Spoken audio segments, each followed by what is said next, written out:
ఆకాశవాణి ప్రాంతీయ వార్తలు చదువుతున్నది సాయి సిష్లా. ఈరోజు వార్తల్లోని ముఖ్యాంశాలు: తిరుమల పవిత్రతను పరిరక్షించేందుకు అన్ని చర్యలు తీసుకోవాలని ముఖ్యమంత్రి నారా చంద్రబాబు నాయుడు అధికారులను ఆదేశించారు. తిరుమల లడ్డూ ప్రసాదం కల్తీ ఘటనను నిరసిస్తూ ఉప ముఖ్యమంత్రి కె పవన్ కళ్యాణ్ 11 రోజుల ప్రాయశ్చిత్త దీక్ష చేపట్టారు. గ్రామీణ ప్రాంతాల్లో నిరంతరం నాణ్యమైన విద్యుత్ సరఫరాకు రాష్ట్ర ప్రభుత్వం చర్యలు తీసుకుంటుందని రాష్ట్ర విద్యుత్ శాఖ మంత్రి గొట్టిపాటి రవికుమార్ అన్నారు. ఆంధ్రప్రదేశ్ ఉపాధ్యాయ అర్హత పరీక్ష ఏపీటెట్ 2024 పరీక్షలకు సంబంధించిన హాల్ టికెట్లు విడుదలయ్యాయి. అనంతపురం, తిరుపతి జిల్లాల్లో జరిగిన రోడ్డు ప్రమాదాల్లో 7 మరణించగా 4 తీవ్రంగా గాయపడ్డారు. వార్తల వివరాలు: తిరుమల పవిత్రతను కాపాడే విషయంలో అన్ని చర్యలు తీసుకోవాలని ముఖ్యమంత్రి నారా చంద్రబాబు నాయుడు అధికారులను ఆదేశించారు. తిరుమల లడ్డూ ప్రసాదం కల్తీ వ్యవహారంపై మంత్రులు, ఉన్నతాధికారులు, తిరుమల తిరుపతి దేవస్థానం కార్యనిర్వహణాధికారి, ఆగమశాస్త్ర పండితులతో గుంటూరు జిల్లా ఉండవల్లిలోని తన నివాసంలో ముఖ్యమంత్రి ఈరోజు సమీక్ష నిర్వహించారు. టీటీడీ ప్రక్షాళన, ఆలయ సంప్రోక్షణకు సంబంధించి ఈవో జె శ్యామలరావు ఆయనకు ప్రాథమిక నివేదికను అందజేశారు. శ్రీ వెంకటేశ్వర స్వామి ఆలయ సంప్రోక్షణపై ఆగమ సలహాదారులు, వేద పండితుల సలహాలను ఈవో ముఖ్యమంత్రికి వివరించారు. కాగా వచ్చే నెల 4వ తేదీ నుండి జరిగే బ్రహ్మోత్సవాలకు ముఖ్యమంత్రిని దేవస్థానం ఈవో జె శ్యామలరావు, అదనపు ఈవో వెంకయ్య చౌదరి ఆహ్వానించారు. ఈ మేరకు ఆయనకు ఆహ్వాన పత్రిక అందజేశారు. ఈ సందర్భంగా అర్చకులు, వేద పండితులు చంద్రబాబు నాయుడుకు ఆశీర్వచనం ఇచ్చి తీర్థప్రసాదాలు అందించారు. తిరుమల శ్రీ వెంకటేశ్వర స్వామి లడ్డూ ప్రసాదం కల్తీ ఘటనను నిరసిస్తూ ఉప ముఖ్యమంత్రి కె పవన్ కళ్యాణ్ ప్రాయశ్చిత్త దీక్ష చేపట్టారు.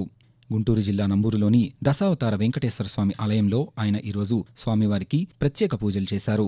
11 రోజుల పాటు పవన్ కళ్యాణ్ దీక్ష కొనసాగించనున్నారు. అనంతరం తిరుమల శ్రీ వెంకటేశ్వర స్వామి వారిని దర్శించుకోనున్నారు. దీక్ష చేపట్టిన అనంతరం పవన్ కళ్యాణ్ మాట్లాడుతూ గత ప్రభుత్వంలో ఆలయాలను అపవిత్రం చేశారని విమర్శించారు. ప్రసాదాల కల్తీ, నాణ్యతలేమి గురించి గతంలోనే చెప్పానని పవన్ కళ్యాణ్ పేర్కొంటూ, కానీ ఈ రోజున మేము ముందు నుంచి తెలియజేస్తూనే ఉన్నాం. చాలా అవకతవకలు జరుగుతూ ఉన్నాయి, ప్రసాదాలు కల్తీ జరుగుతూ ఉన్నాయి, సరిగ్గా లేవు, ప్రసాదం నాణ్యత పోయింది, డబ్బులు కలెక్ట్ చేస్తున్నారు, రిసిప్ట్లు ఇవ్వట్లేదు, అసలు టీటీడీ మీద కూడా వైట్ పేపర్ రావాల్సిన అవసరం ఉంది, అన్ని దేవాలయాల్లో కూడా మన ప్రమాణాలు పాటిస్తున్నారా లేదా అన్న చర్చ బయటకు వచ్చింది ఈ రోజున. గ్రామీణ ప్రాంతాల్లో నాణ్యమైన విద్యుత్తును నిరంతరం సరఫరా అయ్యేలా రాష్ట్ర ప్రభుత్వం చర్యలు తీసుకుంటుందని రాష్ట్ర విద్యుత్ శాఖ మంత్రి గొట్టిపాటి రవికుమార్ అన్నారు. బాపట్ల జిల్లా పర్చూరు నియోజకవర్గంలో పలు అభివృద్ధి కార్యక్రమాలకు మంత్రి రవికుమార్, స్థానిక శాసనసభ్యులు ఏలూరు సాంబశివరావు భూమి పూజ కార్యక్రమాలు నిర్వహించారు. ఈ సందర్భంగా మంత్రి మాట్లాడుతూ విద్యుత్ సరఫరాలో ఎదురయ్యే సమస్యలన్నింటినీ పరిష్కరిస్తున్నామన్నారు. రాష్ట్ర వ్యాప్తంగా 45,000 వ్యవసాయ విద్యుత్ కనెక్షన్లు ఇవ్వాలని లక్ష్యంగా పెట్టుకున్నామని, ఇప్పటికే 15,000 కనెక్షన్లు ఇచ్చామని మంత్రి వెల్లడించారు. ప్రధానమంత్రి నరేంద్ర మోదీ మార్గదర్శకత్వంలో భారత విమానయాన ముఖచిత్రాన్ని మార్చేందుకు తన వంతు కృషి చేస్తానని కేంద్ర పౌర విమానయాన శాఖ మంత్రి కింజరాపు రామ్మోహన్ నాయుడు పేర్కొన్నారు. ఆ శాఖ మంత్రిగా దేశవ్యాప్తంగా అత్యాధునిక మౌలిక సదుపాయాలను అభివృద్ధి చేయడం ద్వారా ప్రాంతీయ రవాణాలో విప్లవాత్మక మార్పులు తీసుకురావాలనే లక్ష్యానికి కట్టుబడి ఉన్నానని సామాజిక మాధ్యమ వేదికగా ఆయన తెలిపారు. విమాన ప్రయాణాన్ని ప్రతి సామాన్యుడికి అందుబాటులోకి తీసుకురావాలన్న తన లక్ష్యానికి ప్రధానమంత్రి అండగా నిలిచారంటూ నరేంద్ర మోదీకి రామ్మోహన్ నాయుడు కృతజ్ఞతలు తెలిపారు. కేంద్ర ప్రభుత్వ పథకాలను కర్నూలు జిల్లా అభివృద్ధికి సమర్థవంతంగా వినియోగించుకోవాలని రాష్ట్ర పరిశ్రమల శాఖ మంత్రి టీజీ భరత్ అధికారులను ఆదేశించారు. కర్నూలు జిల్లా కలెక్టరేట్లో నిన్న ఆయన కర్నూలు పార్లమెంటు సభ్యులు బస్తిపాటి నాగరాజు అధ్యక్షతన అధికారులతో సమావేశం నిర్వహించారు. జిల్లాలో కేంద్ర ప్రభుత్వ పథకాల అమలుపై అధికారులతో సమీక్షించారు. ఈ సందర్భంగా మంత్రి మాట్లాడుతూ పరిశ్రమల శాఖలో స్పీడ్ ఆఫ్ డూయింగ్ బిజినెస్ తరహాలోనే జిల్లాలో అన్ని శాఖల్లో అభివృద్ధి పనులు వేగంగా జరగాలని సూచించారు. అధికారులు జవాబుదారీతనంతో పనిచేయాలని మంత్రి భరత్ కోరారు. రాష్ట్రంలో వేర్వేరు రోడ్డు ప్రమాదాల్లో 7 మరణించగా 4 తీవ్రంగా గాయపడ్డారు. అనంతపురం జిల్లా బుక్కరాయ సముద్రం మండలం రేకులకుంట వద్ద గత అర్ధరాత్రి నార్పల వైపు వెళ్తున్న కారును లారీ ఢీకొట్టింది. ఈ ఘటనలో 4 మృతి చెందారు. మృతులను అనంతపురంలోని సిండికేట్ నగర్ వాసులుగా గుర్తించారు. తిరుపతి జిల్లా చిల్లకూరు వద్ద జాతీయ రహదారిపై ఆగి ఉన్న కంటైనర్ లారీని వెనక నుండి కారు ఢీకొట్టింది. ఈ ప్రమాదంలో 3 మృతి చెందగా 4 తీవ్ర గాయాలయ్యాయి. మృతులను నెల్లూరులోని వసంతోపునకు చెందినవారిగా గుర్తించారు. క్షతగాత్రులను గూడూరు ప్రాంతీయ ఆసుపత్రికి తరలించారు.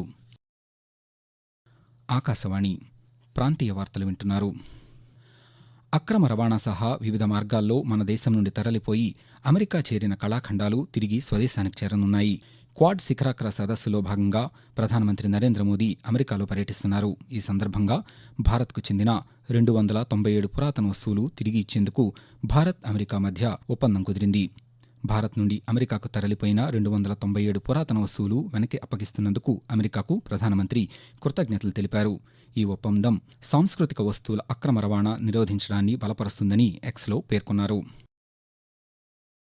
ఆంధ్రప్రదేశ్ ఉపాధ్యాయ అర్హత పరీక్ష ఏపీటెట్ 2024 పరీక్షలకు సంబంధించిన హాల్ టికెట్లు విడుదలయ్యాయి. పాఠశాల విద్యాశాఖ వెబ్సైట్ నుండి డౌన్లోడ్ చేసుకోవచ్చు.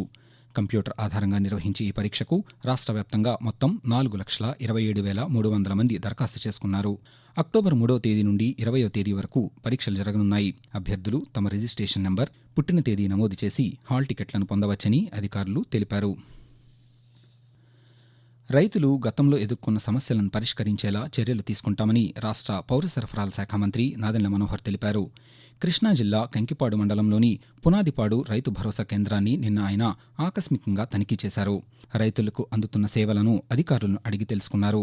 రాబోయే ఖరీఫ్ సీజన్లో రైతుల నుండి కొనుగోలు చేయనున్న ధాన్యం, కావలసిన వనరులపై సంయుక్త కలెక్టర్ గీతాంజలి శర్మ, స్థానిక వ్యవసాయ శాఖ అధికారులతో మంత్రి సమీక్ష నిర్వహించారు. ధాన్యం కొనుగోలు సమయంలో ఎటువంటి ఇబ్బంది కలగకుండా చూడడంతో పాటు 48 గంటల్లో వారికి నగదును అందించేలా ప్రభుత్వం చర్యలు తీసుకుంటోందని మనోహర్ హామీ ఇచ్చారు.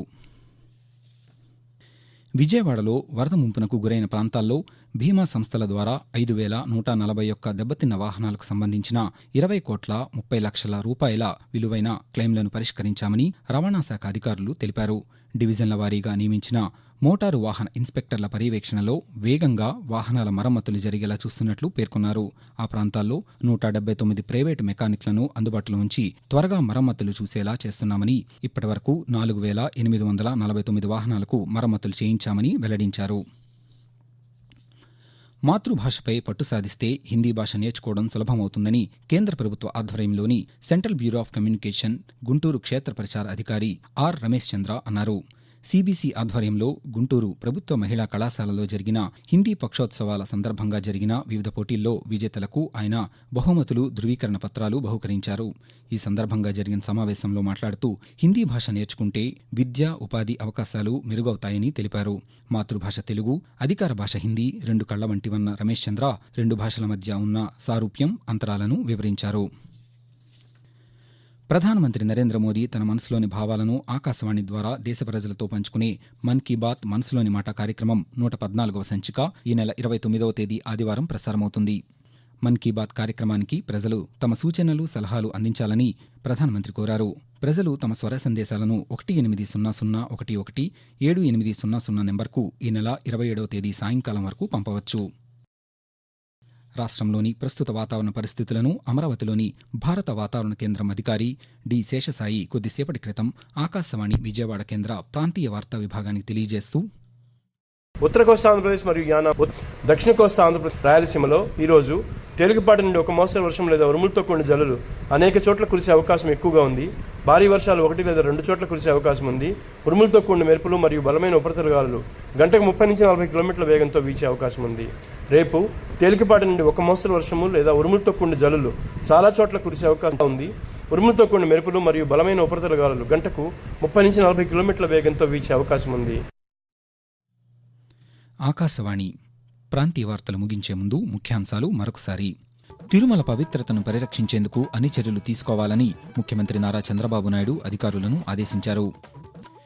తిరుమల లడ్డూ ప్రసాదం కల్తీ ఘటనను నిరసిస్తూ ఉప ముఖ్యమంత్రి కె పవన్ కళ్యాణ్ 11 రోజుల ప్రాయశ్చిత్త దీక్ష చేపట్టారు. గ్రామీణ ప్రాంతాల్లో నిరంతరం నాణ్యమైన విద్యుత్ సరఫరాకు రాష్ట్ర ప్రభుత్వం చర్యలు తీసుకుంటుందని రాష్ట్ర విద్యుత్ శాఖ మంత్రి గొట్టిపాటి రవికుమార్ అన్నారు.